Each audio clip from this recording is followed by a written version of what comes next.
Pelukis cakrawala merangkai jagat raya, pencipta alam semesta, pemilik kehidupan yang sanggup menyelamatkan, dialah jalan kebenaran. Kami rindukan kuasa lawatan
datang padamu, Allah mulia mawar Syaron, ku cinta. Katakan dari hatimu, kaulah rajaku, kaulah rajaku, sungguh kau sahabat kami Tuhan dan sahabatku,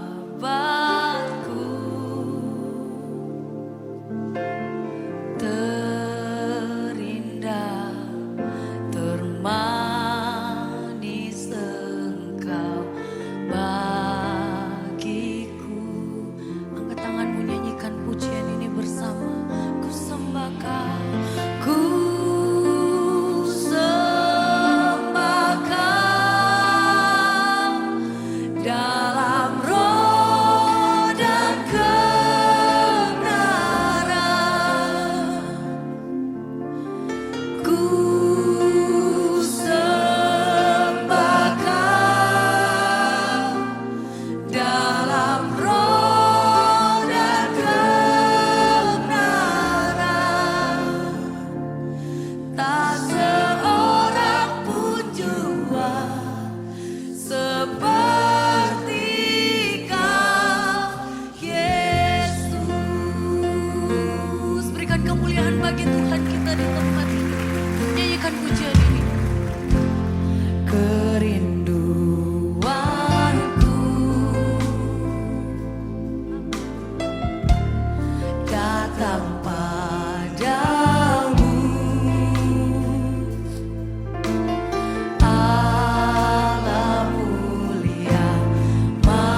kedua tanganmu. Angkat kedua tanganmu kepada Tuhan, biar ini jadi pengakuan kami Tuhan, bahwa kami mau menyembah Engkau dalam roh dan kebenaran. Dalam roh dan kebenaran.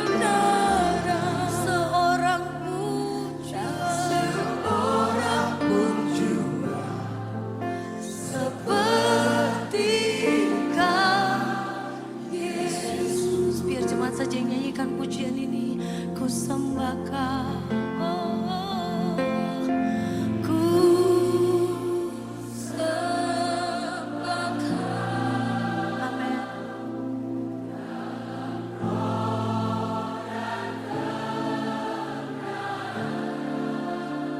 Nikmati Dia di tempat ini.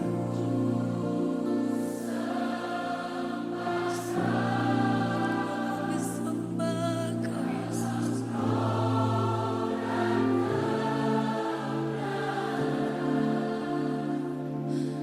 Tak seorang pun jua seperti Kau Yesus. Lagi katakan ku sembah Kau, ku sembah Kau dalam roh dan kebenaran.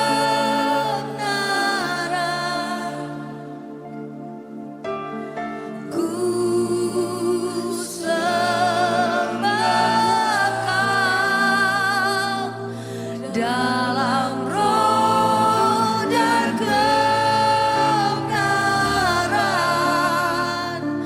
Tak seorang pun jua seperti, katakan tak seorang pun, tak seorang pun jua seperti Kau Yesus.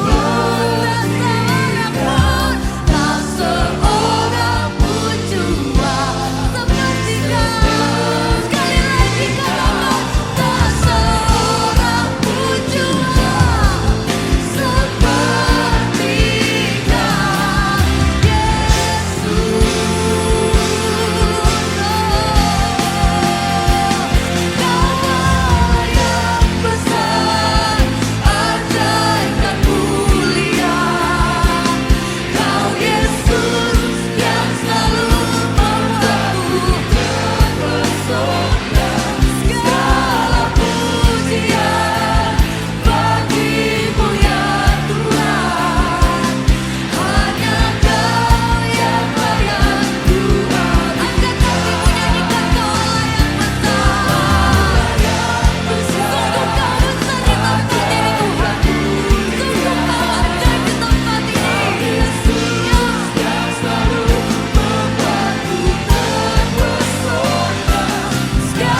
Salam sejahtera saya sampaikan bagi jemaat Tuhan yang hari ini kita boleh kembali beribadah. Kita patut bersyukur karena Tuhan masih memberikan kita kekuatan, Tuhan masih memberikan kita kesempatan untuk kita boleh memuji, menyembah Tuhan di rumah kita masing-masing, dan juga kita akan mendengarkan firman Allah. Untuk itu, mari pejamkan mata, kita berdoa untuk menyambut firman Tuhan. Bapa, dalam nama Tuhan Yesus, kami bersyukur, kami berterima kasih karena Tuhan masih memberikan kami kekuatan, Tuhan masih memberikan kami kesempatan pada hari ini untuk kami boleh beribadah, memuji, menyembah, dan mengagungkan Tuhan. Saatnya firman-Mu akan disampaikan Tuhan, berbicaralah kepada kami membutuhkan firman-Mu. Kuasa-kuasa yang bukan dari Tuhan, apapun bentuknya yang coba-coba mengganggu pemberitaan firman Allah, kami tolak, kami singkirkan dalam nama Tuhan Yesus Kristus. Kami percaya hanya kuasa Roh-Mu yang hidup yang ada di tempat kami masing-masing. Berbicaralah Tuhan, kami siap untuk mendengar dalam nama Tuhan Yesus Kristus. Haleluya, amin. Nah, puji Tuhan saudara ya, kita masih berada di bulan Mei. Artinya kita masih belajar tentang grace to serve, anugerah untuk kita bisa melayani Tuhan. Nah, untuk itu saudara, mari kita akan buka Alkitab kita dalam 1 Tesalonika pasalnya yang kedua, 1 Tesalonika pasal 2 ayat 1 sampai dengan ayatnya yang keempat. 1 Tesalonika 2 ayat 1 sampai dengan 4, demikian bunyi firman Tuhan. Kamu sendiri pun memang tahu, saudara-saudara, bahwa kedatangan kami di antaramu tidaklah sia-sia. Tetapi sungguh pun kami sebelumnya, seperti kamu tahu, telah dianiaya dan dihina di Filipi. Namun dengan pertolongan Allah kita, kami beroleh keberanian untuk memberitakan Injil Allah kepada kamu dalam perjuangan yang berat. Sebab nasihat kami tidak lahir dari kesesatan atau dari maksud yang tidak murni dan juga tidak disertai tipu daya. Sebaliknya, karena Allah telah menganggap kami layak untuk mempercayakan Injil kepada kami, karena itulah kami berbicara, bukan untuk menyukakan manusia, melainkan untuk menyukakan Allah yang menguji hati kita. Saudara, hari ini kita akan belajar bagaimana menjadi seorang pelayan Tuhan yang teruji kesetiaannya. Saudara, segala sesuatu harus diuji. Menjadi murid Kristus harus diuji, apalagi menjadi pelayan dari Kristus harus diuji, saudara. Nah, kita diuji melalui kesulitan dan kesukaran hidup. Ujian itu akan membuktikan sampai di mana kesetiaan kita.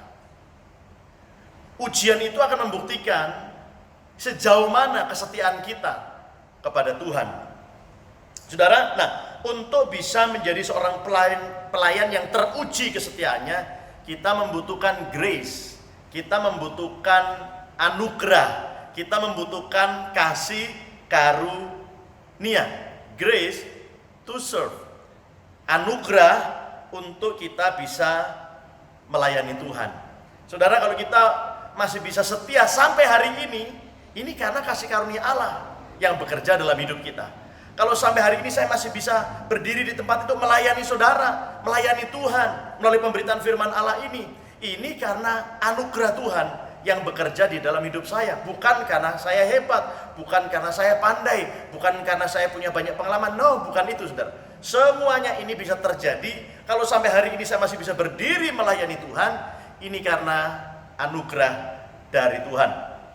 Nah, ayat yang tadi kita sudah baca itu ditulis oleh Rasul Paulus, saudara. Tidak diragukan lagi bahwa Rasul Paulus ini ya adalah seorang rasul atau seorang pelayan Injil yang teruji kesetiaannya. Dia seorang pemberita Injil, seorang pelayan Injil, seorang hamba Tuhan yang tetap setia di tengah-tengah begitu banyak penderitaan yang dia alami.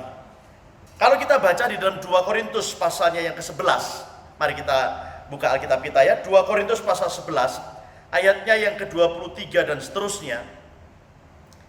Di sini kita menemukan daftar kesulitan penderitaan yang dialami oleh Rasul Paulus. Tetapi semua penderitaan, semua kesulitan yang dialami tidak menyurutkan semangat Rasul Paulus untuk terus melayani Tuhan. 2 Korintus 11 ayat 23 mulai. Apakah mereka pelayan Kristus? Aku berkata seperti orang gila. Aku lebih lagi. Aku lebih banyak berjerih lelah. Lebih sering di dalam penjara. Didera di luar batas. Kerap kali dalam bahaya maut. 5 kali aku disesah orang Yahudi. Setiap kali 40 kurang 1 pukulan. 3 kali aku didera. 1 kali aku dilempari dengan batu. 3 kali mengalami karam kapal. Sehari semalam aku terkatung-katung di tengah laut. Dalam perjalananku, aku sering diancam bahaya banjir dan bahaya penyamun. Bahaya dari orang-orang Yahudi dan dari pihak orang-orang bukan Yahudi. Bahaya di kota, bahaya di padang gurun, bahaya di tengah laut, dan bahaya dari pihak saudara-saudara palsu. Aku banyak berjerih lelah dan bekerja berat. Kerap kali aku tidak tidur. Aku lapar dan dahaga. Kerap kali aku berpuasa, kedinginan, dan tanpa pakaian. Dan dengan tidak menyebut banyak hal lain lagi, urusanku sehari-hari, yaitu untuk memelihara semua jemaat-jemaat. Saudara, kalau kita baca ayat ini sungguh luar biasa ya. Ini adalah daftar kesulitan, aniaya, penderitaan, pencobaan yang dialami oleh Rasul Paulus yang tujuannya untuk melayani jemaat. Saudara, memang melayani jemaat itu harus siap untuk berkorban, siap untuk dianiaya, siap untuk saudara mengalami cobaan, siap melayani penderitaan. Dan semuanya ini akan membuktikan kesetiaan seseorang. Kesetiaan Rasul Paulus teruji di sini.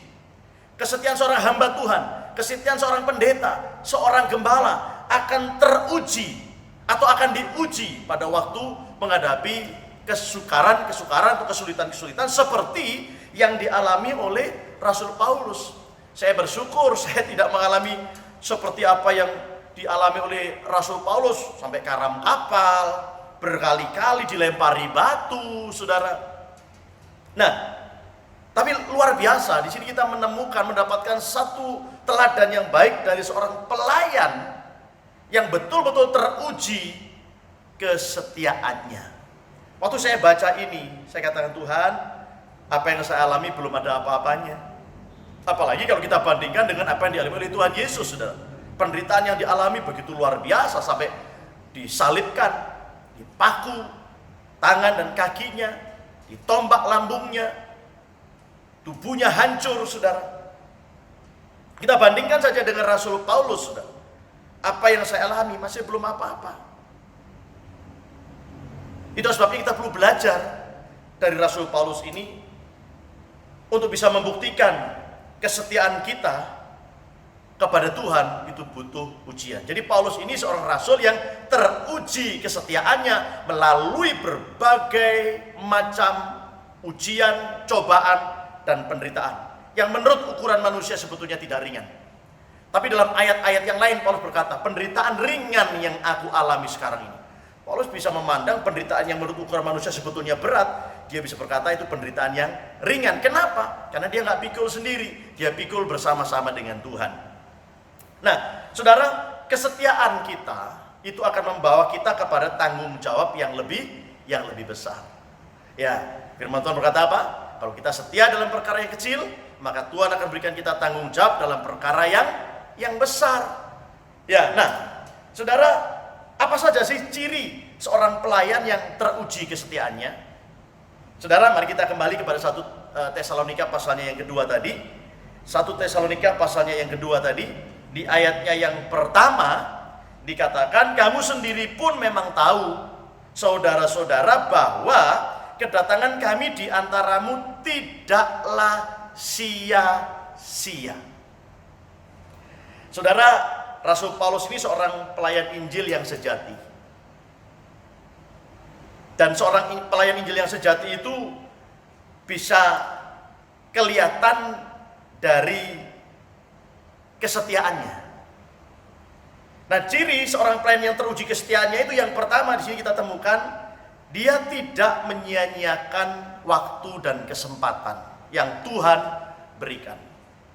Makanya Paulus berkata, kamu sendiri pun memang tahu saudara-saudara bahwa kedatangan kami di antaramu tidaklah sia-sia. Artinya Paulus tidak mau kedatangannya ke Tesalonika itu menjadi sia-sia. Paulus tidak mau membuang-buang waktunya. Paulus tidak mau menyia-nyiakan waktu dan kesempatan yang Tuhan berikan dalam hidupnya untuk bisa melayani jemaat sebaik yang dia bisa, semampu yang dia sanggup untuk kerjakan dan lakukan.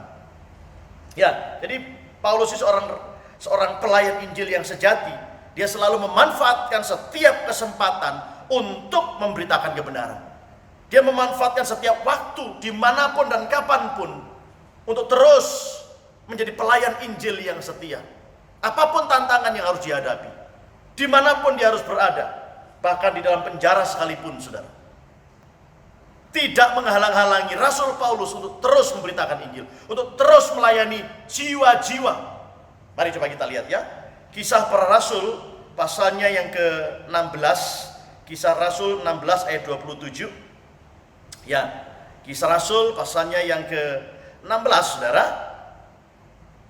Di ayatnya yang ke-27 mulai dikatakan begini. Ketika kepala penjara itu terjaga dari tidurnya dan melihat pintu-pintu penjara terbuka, ia menghunus pedangnya hendak membunuh diri karena ia menyangka bahwa orang-orang hukuman itu telah melarikan diri. Tetapi Paulus berseru dengan suara nyaring, katanya, "Jangan celakakan dirimu, sebab kami semuanya masih ada di sini." Kepala penjara itu menyuruh membawa suluh, lalu berlari masuk dan dengan gemetar tersungkurlah ia di depan Paulus dan Silas. Ia mengantar mereka keluar sambil berkata, "Tuan-tuan, apakah yang harus aku perbuat supaya aku selamat?" Jawab mereka, "Percayalah kepada Tuhan Yesus Kristus dan engkau akan selamat, engkau dan seisi rumahmu." Lalu mereka memberitakan firman Tuhan kepadanya dan kepada semua orang yang ada di rumahnya. 33. Pada jam itu juga kepala penjara itu membawa mereka dan membasuh bilur mereka. Seketika itu juga ia dan keluarganya memberi diri dibaptis. Saudara, luar biasa di sini kita lihat ketika Paulus dan Silas ditangkap dan dimasukkan ke dalam penjara. Kenapa mereka ditangkap? Karena mereka memberitakan Injil. Mereka ditangkap karena Kristus, saudara. Mereka ditangkap, dimasukkan ke dalam penjara karena memberitakan kabar baik.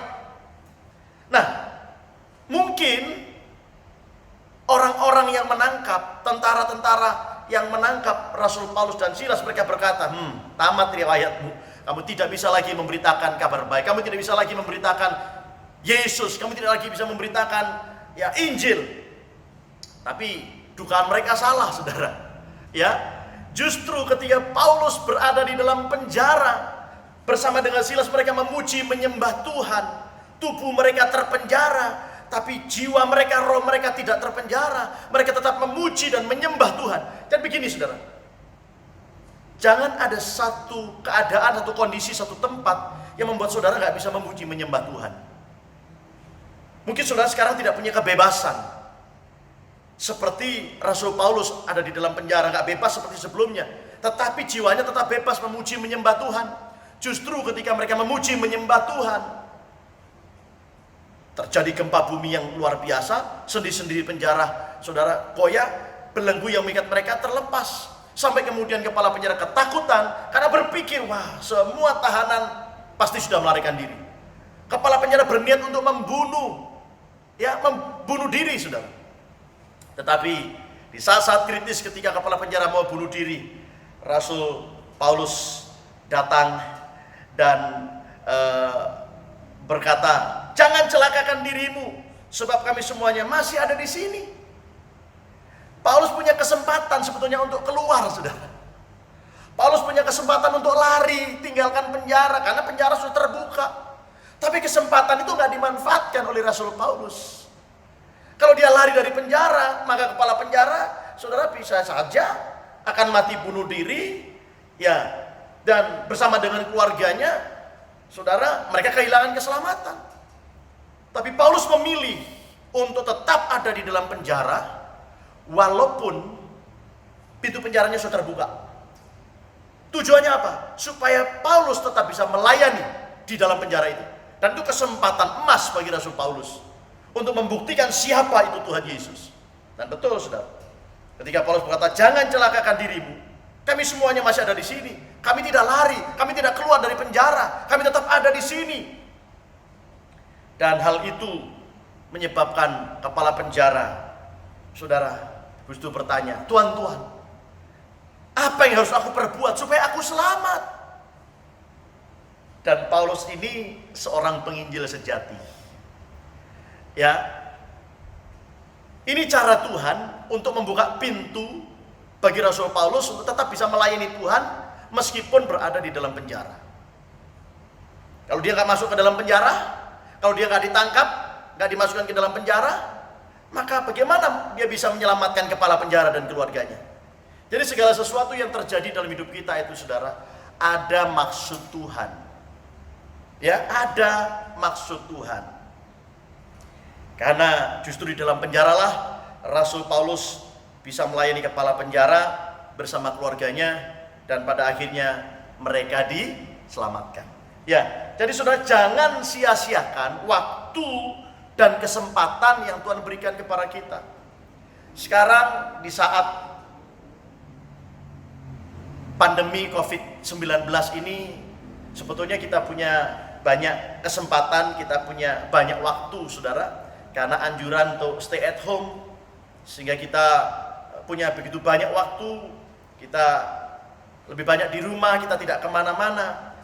Tetapi yang saya mau beritahu kepada saudara hari ini adalah jangan sia-siakan waktu yang Tuhan berikan ini untuk melakukan hal-hal yang kurang bermanfaat, saudara. Ini kesempatan di dalam rumah kita banyak baca Alkitab.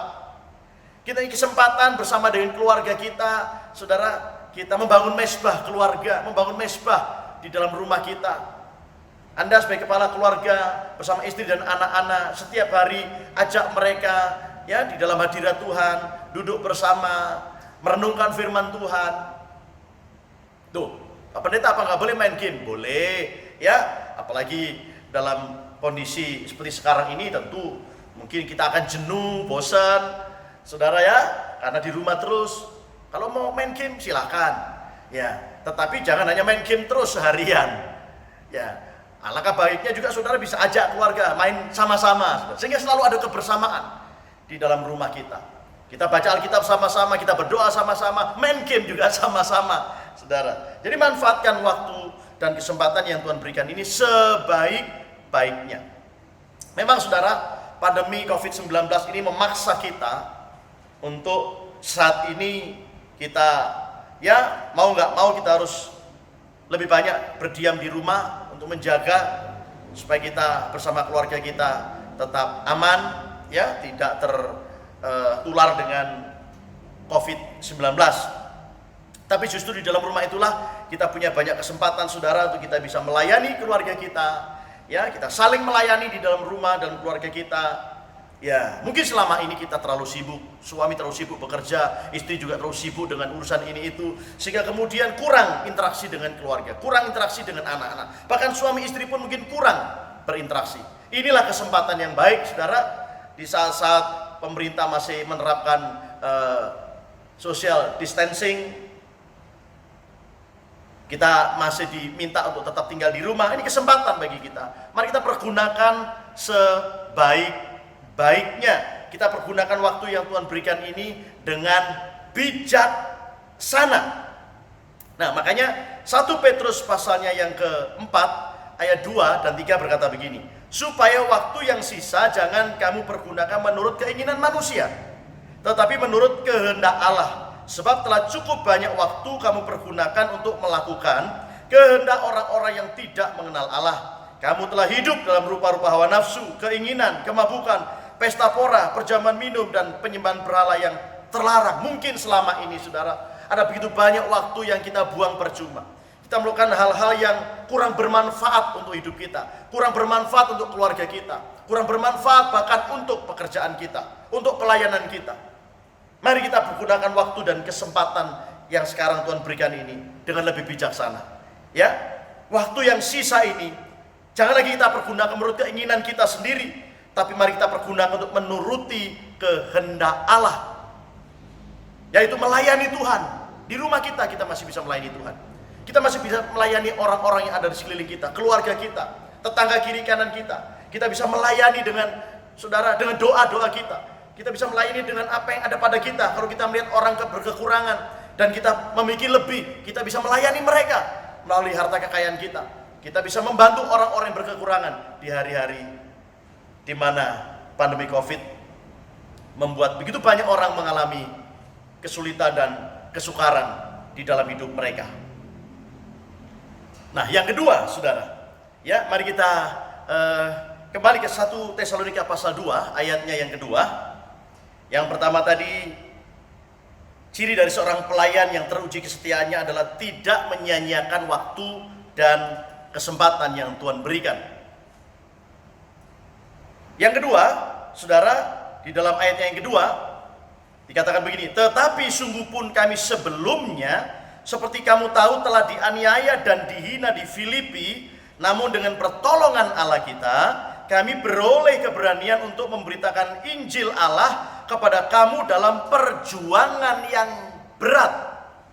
Saudara, yang kedua, seorang pelayan yang teruji kesetiaannya adalah mereka yang tetap melayani meskipun menderita.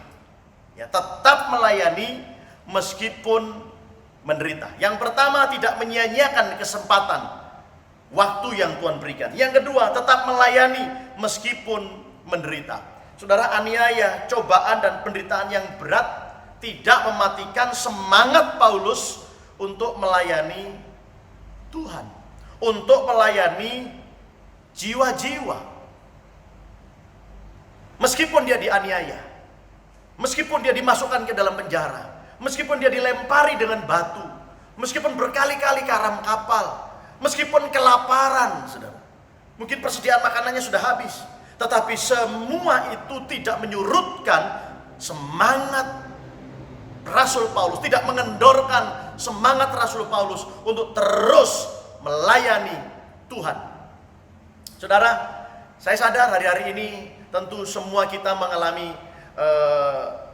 kemerosotan-kemerosotan dalam hal income, pekerjaan saudara, bisnis saudara, toko saudara, bahkan juga hamba-hamba Tuhan.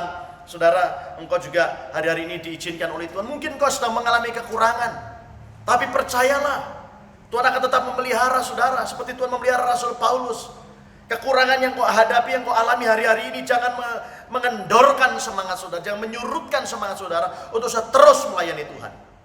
Saudara, ketika saya berada di ruang isolasi, saya kembali bersaksi. Saya berharap saudara tidak bosan dengan kesaksian saya ini.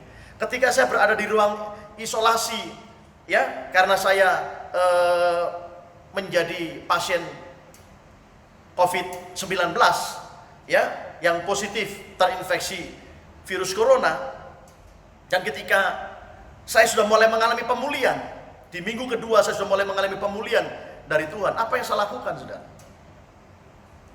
Apakah ruang isolasi itu, apakah rasa sakit yang saya alami itu kemudian menghentikan saya untuk saya terus memberitakan Injil? Untuk menghentikan saya supaya saya nggak berkhotbah, supaya saya nggak bersaksi, supaya saya nggak menyampaikan firman? Oh tidak, saudara.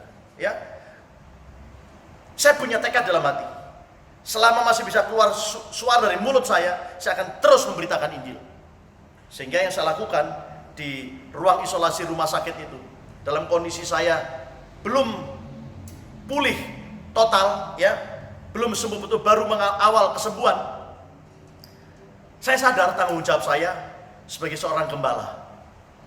Saya berkata begini kepada Tuhan, Tuhan, hari-hari ini justru jemaat membutuhkan kehadiran seorang gembala.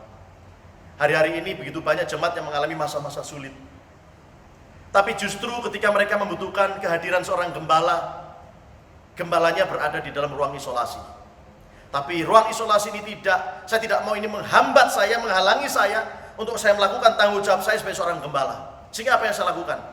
Dengan HP saya merekam khotbah saya, saudara, dengan segala keterbatasan, dengan segala kekurangan di dalam rumah sakit, kesehatan yang belum pulih betul, kemudian alat juga yang terbatas, saya merekam khotbah saya. Tujuannya apa?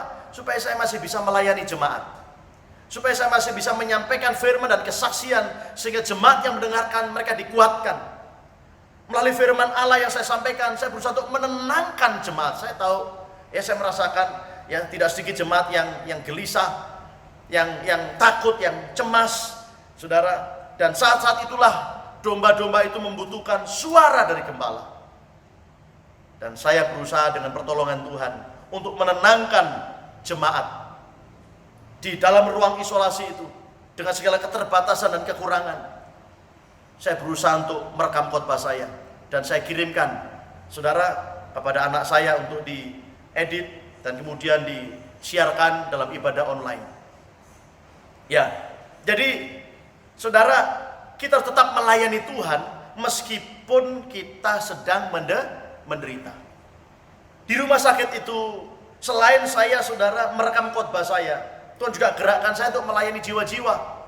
Beberapa pasien saya doakan dan puji Tuhan, beberapa di antara mereka disembuhkan Tuhan. Ya, setiap hari saya berdoa, Tuhan, siapa lagi yang saya mau doakan ini? Ya, ada beberapa pasien, 2 ibu yang baru melahirkan. Saudara, saya melayani mereka, saya doakan mereka supaya mereka ditolong oleh Tuhan. Saya melayani dengan berkat-berkat yang saya terima. Ya, kadang ada orang-orang yang mengirimkan makanan, buah-buahan, minuman. Saya bagikan kepada mereka. Ya, melayani melalui apa yang ada pada saya. Saya berikan mereka kekuatan. Setiap hari saya katakan, tetap semangat ya. Tuhan sudah sembuhkan saya, pasti Tuhan juga sembuhkan saudara. Kadang-kadang saya berdoa langsung, kadang-kadang saya berdoa dalam hati. Saudara, jadi di tengah-tengah penderitaan, mari kita tetap melayani Tuhan. Ya, jangan sampai kita tidak melayani, kira, wah bagaimana saya bisa melayani, sekarang saya sendiri juga susah. Justru di tengah-tengah kesusahan ini, di tengah-tengah penderitaan ini, kalau kita mau melayani Tuhan dengan kesungguhan kita, maka kebutuhan kita pun akan dilayani oleh Tuhan. Ya, nah, bahkan kalau saudara lihat Rasul Paulus tadi ya, di dalam penjara di Kisah Rasul pasal 16 tadi, dia tetap melayani Tuhan, dia tetap memberitakan Injil, bahkan meskipun dia dimusuhi. Ya, coba kita lihat ya. Kisah Rasul 18 ayatnya yang kelima, Kisah Rasul 18 ayatnya yang ke-5,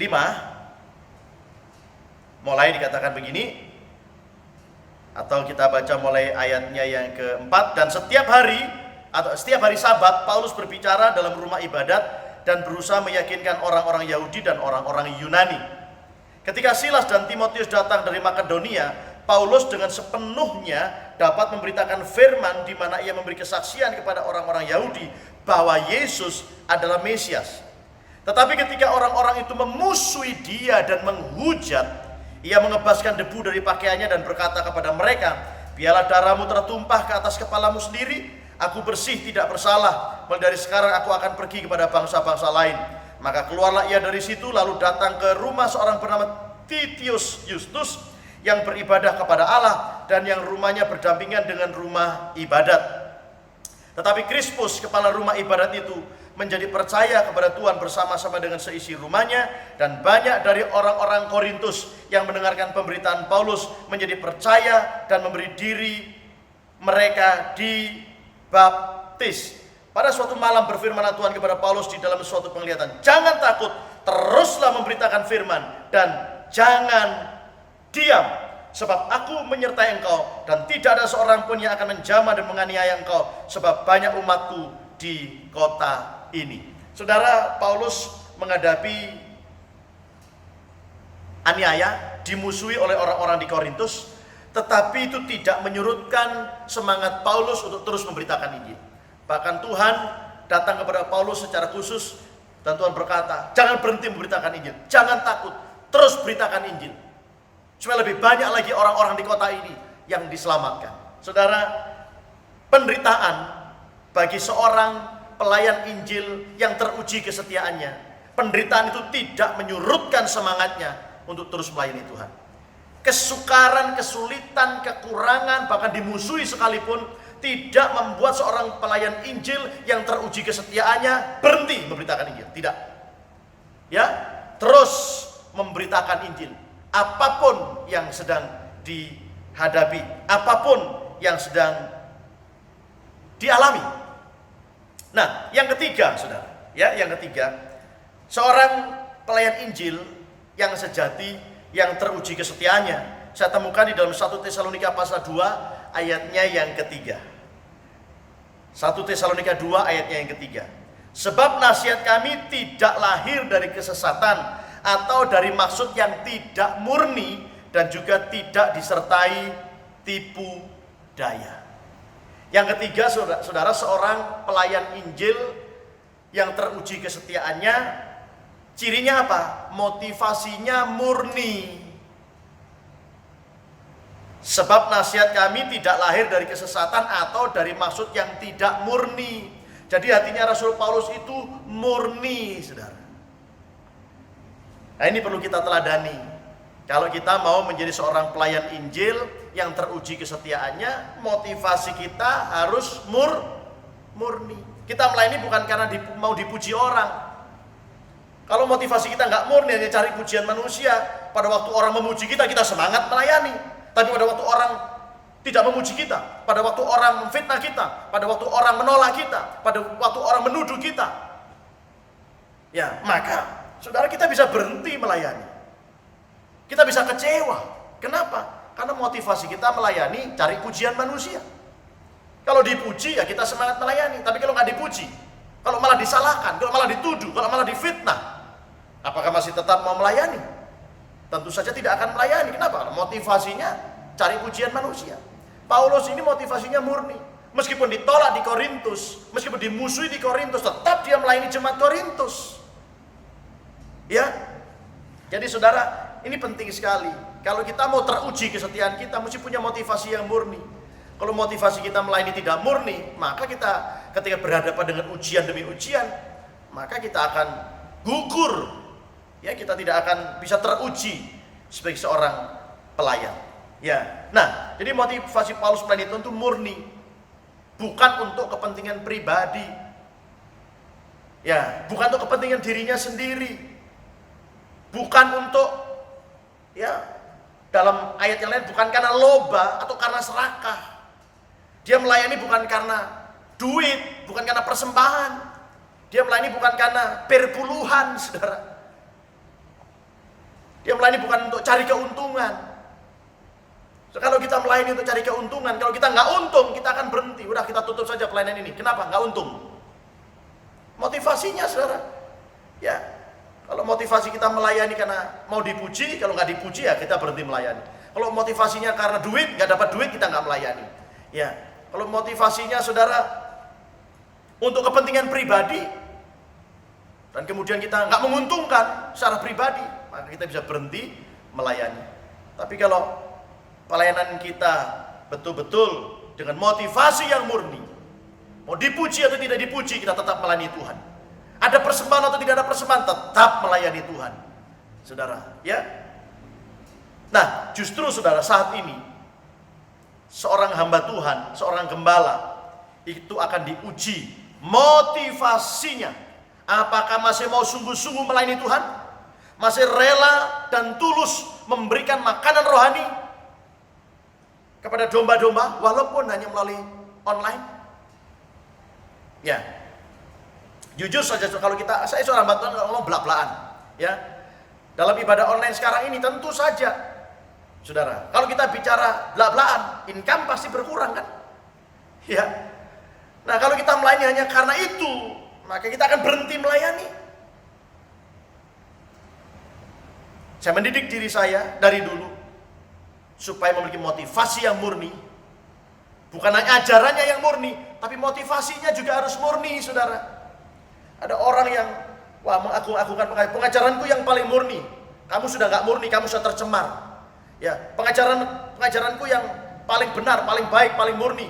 Pengajarannya sana itu sudah tercemar, ya sudah terkontaminasi, sudah tidak murni lagi, sudah sesat dia. Saudara, Kalau kita mengklaim pengajaran kita paling murni, tetapi dari hati yang nggak murni, maka di mata Tuhan, saudara, Tuhan bukan hanya melihat apa yang kita ajarkan, tapi Tuhan juga melihat bagaimana motivasi hati kita di dalam kita melayani Tuhan. Ada nggak kemurnian di dalam hati kita, di dalam kita melayani Tuhan? Memang ajaran kita ajarkan juga harus murni, nggak boleh menyesatkan. Pengajaran kita sampaikan, saudara, harus benar sesuai dengan firman Allah. Makanya selalu saya katakan begini, kalau yang saya sampaikan tidak ada di dalam Alkitab, silakan tolak. Berarti saya mengajar salah, saya mengajar yang sesat. Ya, pengajaran saya sudah menyesatkan. Tapi selama yang saya ajarkan ada di dalam firman Allah, jangan berani kau menolak. Karena ketika kau menolak firman Allah, suatu saat ketika Tuhan datang, Tuhan yang akan menolak, saudara. Ya, dan lebih penting daripada sekedar ajaran yang murni, juga hati yang murni, motivasi yang murni di dalam kita melayani Tuhan.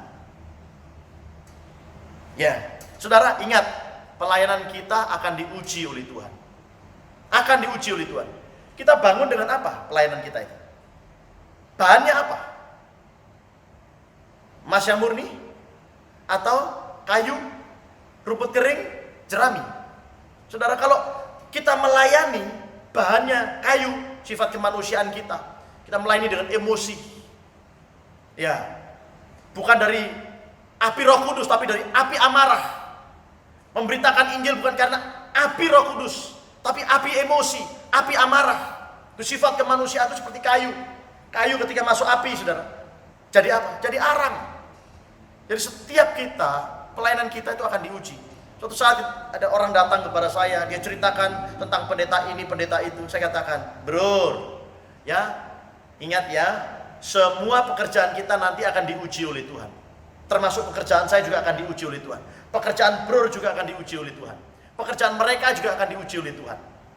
Kita doakan saja, ya, teman-teman kita, ya, tidak usah kita menghakimi mereka. Karena masing-masing nanti pekerjaan kita akan diuji. Diujinya dengan apa? Dengan api, saudara. Kalau pelayanan kita bahannya emas, emas itu nggak takut dengan api. Masuk api semakin murni. Tapi kalau bahan pelayanannya itu kayu, bukan api Roh Kudus, tapi api emosi, api amarah. Ketika masuk ke dalam api, akan jadi arang.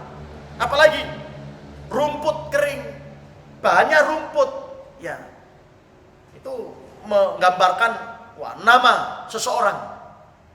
Ingat ya, nama seseorang itu seperti bunga rumput yang tidak bisa bertahan lama.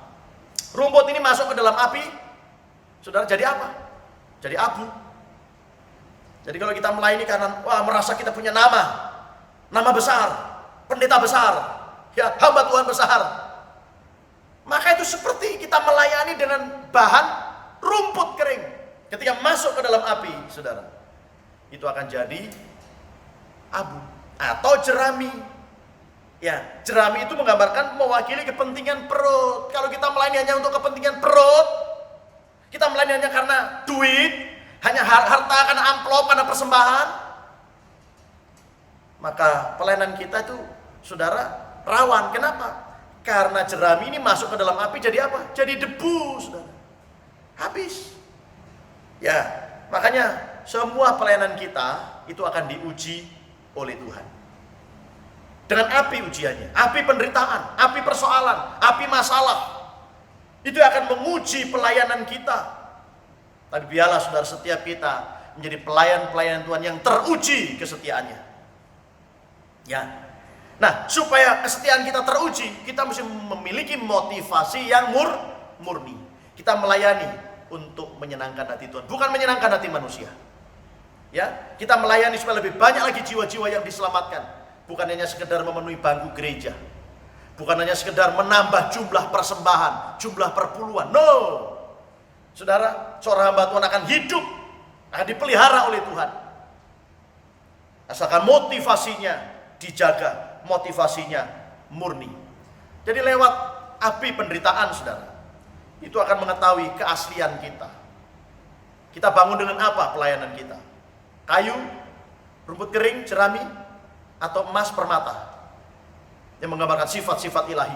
Kita melayani dengan kerelaan, kita melayani dengan ketulusan, kita melayani dengan keikhlasan. Ya. Nah, kemudian yang keempat, ya, yang keempat kita baca di 1 Tesalonika pasal 2 ayatnya yang keempat.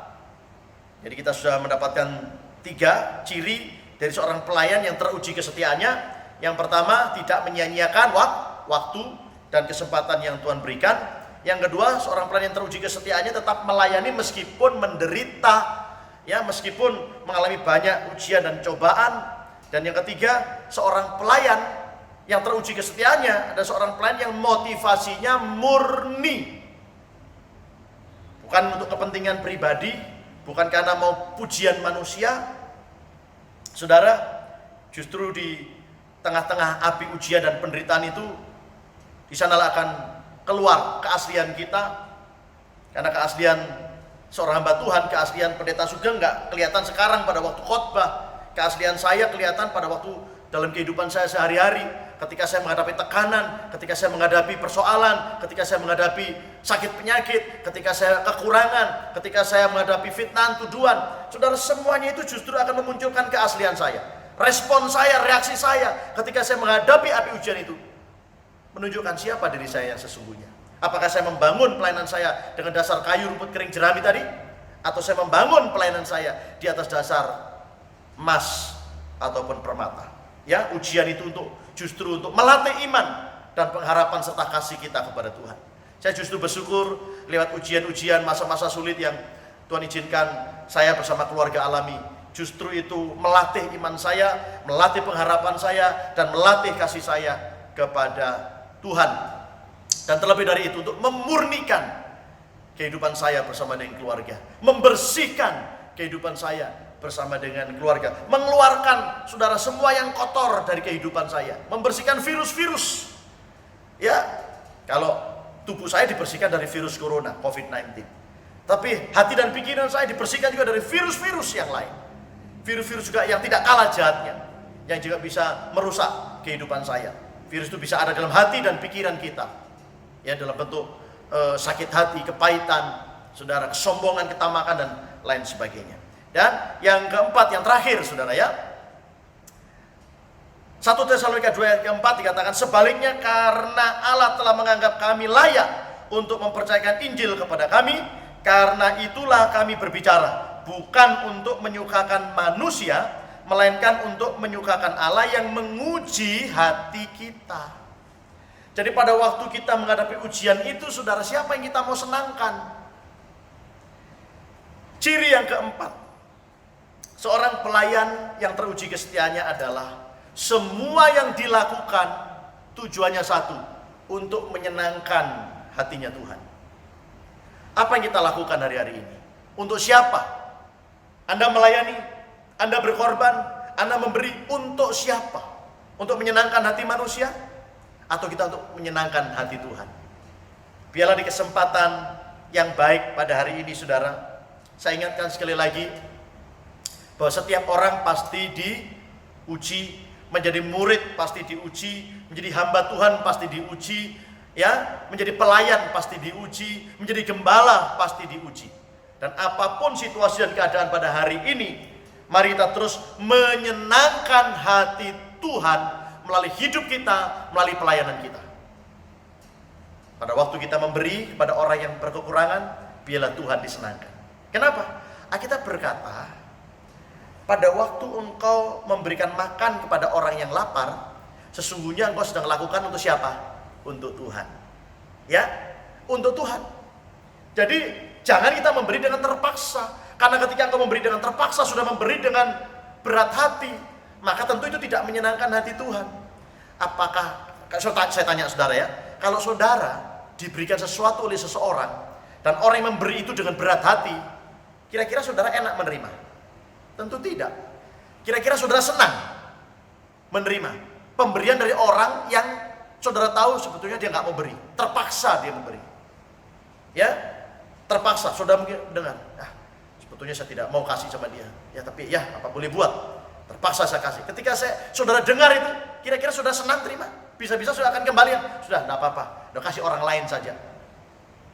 Ya, saudara, tentu kita yang menerima dari orang yang memberi dengan terpaksa, tentu kita tidak nyaman hati kita menerima pemberian itu. Begitu pula saudara dengan Tuhan. Ya, ketika sudah memberi kepada orang berkekurangan, ya memberikan kepada orang yang membutuhkan uluran tangan saudara, berikan itu dengan sukacita, berikan itu dengan ketulusan, berikan itu dengan keikhlasan, karena engkau sedang lakukan itu untuk Tuhan. Berikan dengan senang hati, supaya dia yang menerima juga menerima dengan senang hati, karena sesungguhnya bukan dia yang terima, Tuhan yang menerima. Ya, karena ketika engkau memberikan makan kepada orang yang lapar, engkau sedang memberikan makan kepada Tuhan. Ya, dan biarlah saudara, Tuhan yang disenangkan melalui pelayanan kita, Tuhan yang disenangkan melalui pengorbanan kita, Tuhan yang disenangkan melalui pemberian kita. Inilah saudara 4 hal yang perlu ada dalam hidup kita, supaya kita menjadi pelayan-pelayan yang teruji kesetiaannya sampai garis akhir. Ya, kalau sampai hari ini kita masih diberikan kesempatan, sampai hari ini kita masih diberikan waktu, mari kita pergunakan sebaik-baiknya waktu yang Tuhan berikan ini untuk kita melayani Tuhan sebaik yang kita bisa. Bahkan mungkin di tengah-tengah penderitaan sekalipun, saudara, mari kita terus melayani Tuhan. Jangan berhenti melayani Tuhan. Melayani Tuhan dengan apa yang ada pada kita, saudara, dan tetap jaga motivasi. Motivasi kita tetap harus murni, saudara, sehingga Tuhan akan disenangkan. Ya, dan biarlah kebenaran firman Tuhan pada hari ini boleh mengingatkan kita, boleh menyadarkan kita, boleh saudara membangun kita, sehingga kita tetap melayani Tuhan sampai pelayanan kita teruji kesetiaannya. Amin. Mari tundukkan kepala, pejamkan mata, kita berdoa. Bapa yang baik, kami bersyukur, kami berterima kasih karena Tuhan sudah menolong pemberitaan firman Allah dengan segala keterbatasan hamba-Mu menyampaikan firman ini, tetapi dengan satu keyakinan bahwa kuasa firman dan Roh Kudus-Mu akan terus bekerja dalam setiap kehidupan kami, mengubah hidup kami, menjamah hidup kami, Tuhan, menolong kami, mendewasakan kami. Bahkan Tuhan, di masa-masa sulit ini kami mau tetap melayani Engkau dengan penuh kerelaan dan ketulusan. Terima kasih Bapa, terima kasih. Kami terus berdoa untuk setiap jemaat-Mu. Kalau ada di antara mereka yang lemah hari ini, kuatkan mereka dalam nama Tuhan Yesus. Mereka yang sedang mengalami kekurangan, Tuhan mencukupi mereka. Mereka yang sedang mengalami kegelisahan, ketakutan, kecemasan, kiranya damai sejahtera, ketenangan, ketentraman ada di dalam setiap hati dan kehidupan mereka.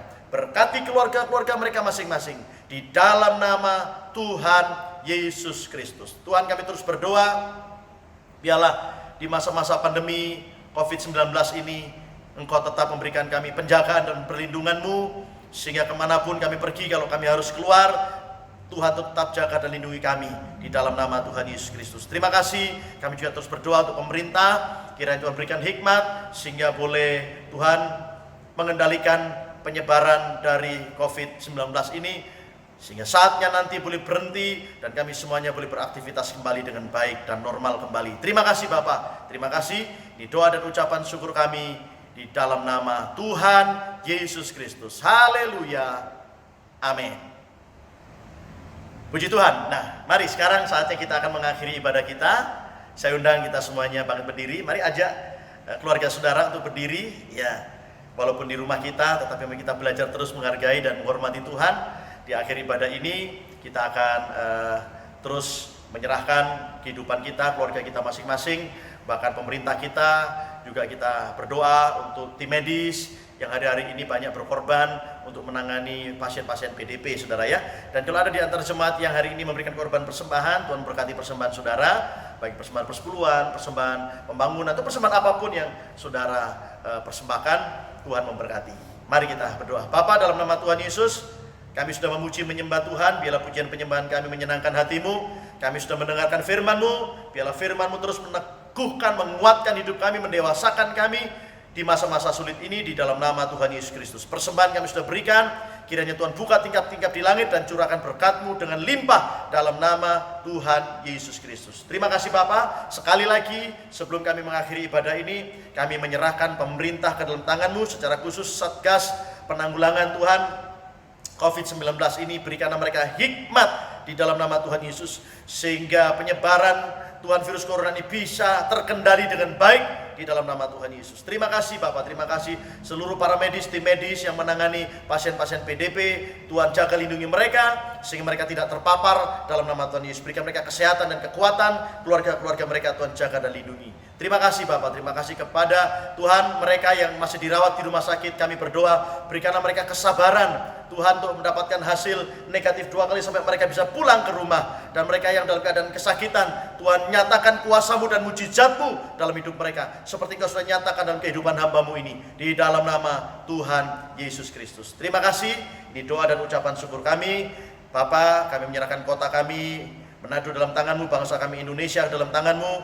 Kiranya Tuhan, berkat Tuhan, pelindungan Tuhan, Tuhan hujan keselamatan, hujan pertobatan, roh pengenalan akan Allah dicurahkan atas negeri kami dalam nama Tuhan Yesus Kristus. Mari tadakan tangan saudara. Terimalah segala berkat anugerah dari Allah Bapa, Anak dan Roh Kudus menyertai kita semuanya mulai hari ini sampai selama-lamanya. Diberkatilah kita semua, diberkatilah nikah dan rumah tangga kita, diberkatilah anak cucu kita, diberkatilah pelayanan dan pekerjaan kita, diberkatilah usaha saudara, bisnis saudara, perusahaan saudara, toko-toko saudara, karir saudara, dan apapun yang Kau lakukan dengan tangan-Mu dibuat berhasil oleh Tuhan.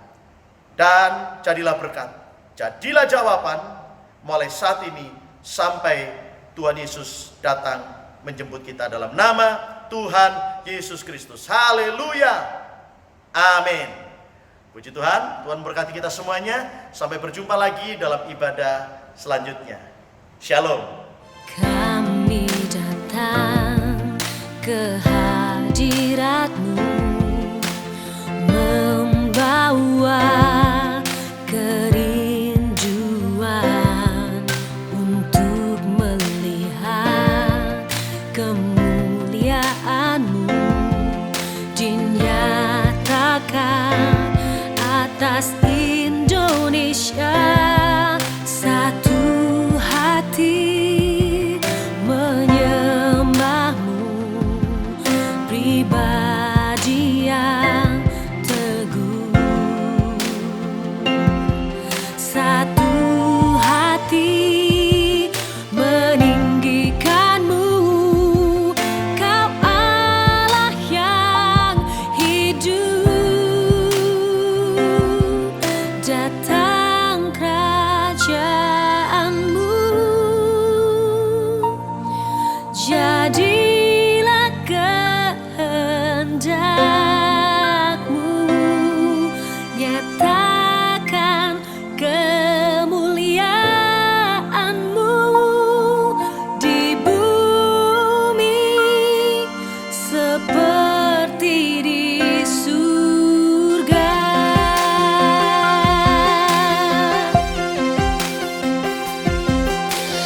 Kami datang